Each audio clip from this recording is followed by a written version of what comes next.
told me in my first visit to Irvington that I would be standing on a Juneteenth stage after the Black Lives Rally Matter, after last Juneteenth, that I would be on a Zoom with allies and activists talking about how to really assist in a movement of equality and justice. Nobody could have told me that this would have been Irvington.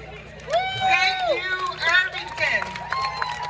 That our Mayor Brian would be sitting here in a Juneteenth t-shirt. Oh my goodness. I mean, I stood with him on stage with gun rallies. We've been, but I'm telling you. So when you talk about where we can go and what has to be done, look at yourselves. Look at yourselves. Why aren't we celebrating Juneteenth?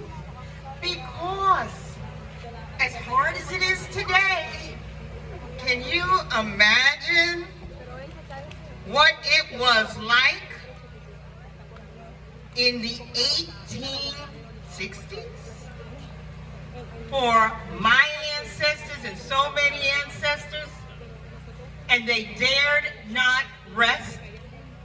They dared not disbelieve that a day of freedom was going to be on the horizon. They didn't know how. They didn't have the power of the vote. They didn't have the power of the press that was widely read. They didn't have access. They didn't have agency. They had nothing but allies. Allies. Allies in a movement who refuse to prosper off of the inhumanity of somebody else. They didn't imagine this, but they imagined that it could be better. And so every day, no matter who you are, you can make it better. And if you get tired today, at least demonstrate what it looks like to make it better, so that somebody who's groping in the dark has an example to follow, even if you can't do it today. Make it so somebody else knows how to pick up the torch. And don't ever dare to have any less hope than people who were enslaved in this country had. Don't you ever dare. And don't you ever dare to say you can't make a change and you can't do something. Don't you dare.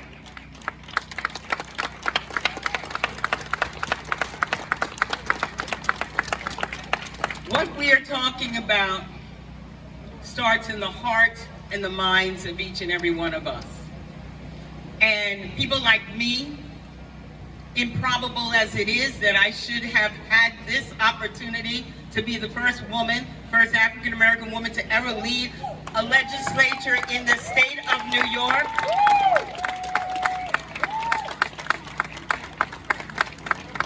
The improbability, my ancestors didn't hope for a me. They didn't envision that. But here I am.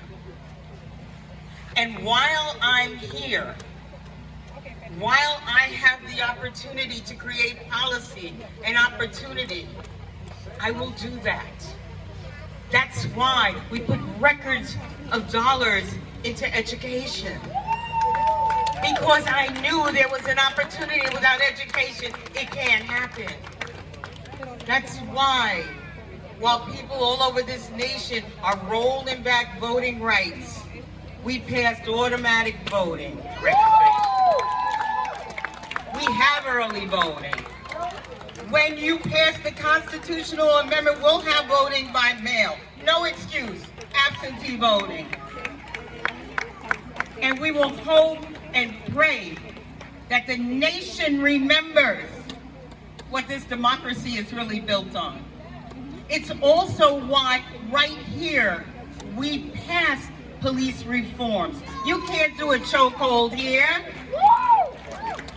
and have it be okay. Police records are part of public information now.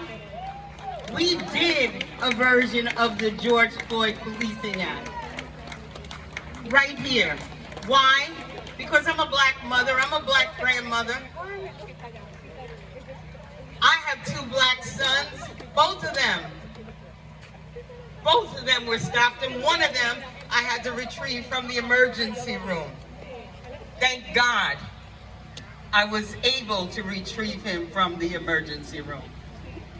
There's a reality here that nobody seemed to know until last year.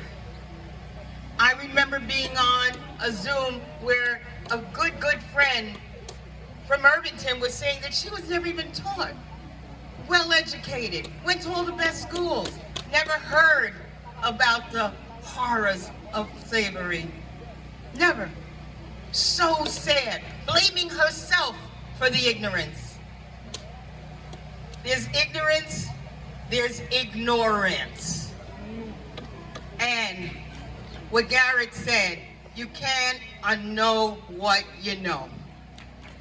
So, in celebration of Juneteenth, I want to thank Kelly and Sonia and all of the organizers and Irvington for making me so proud to represent you on the state level. Happy Juneteenth.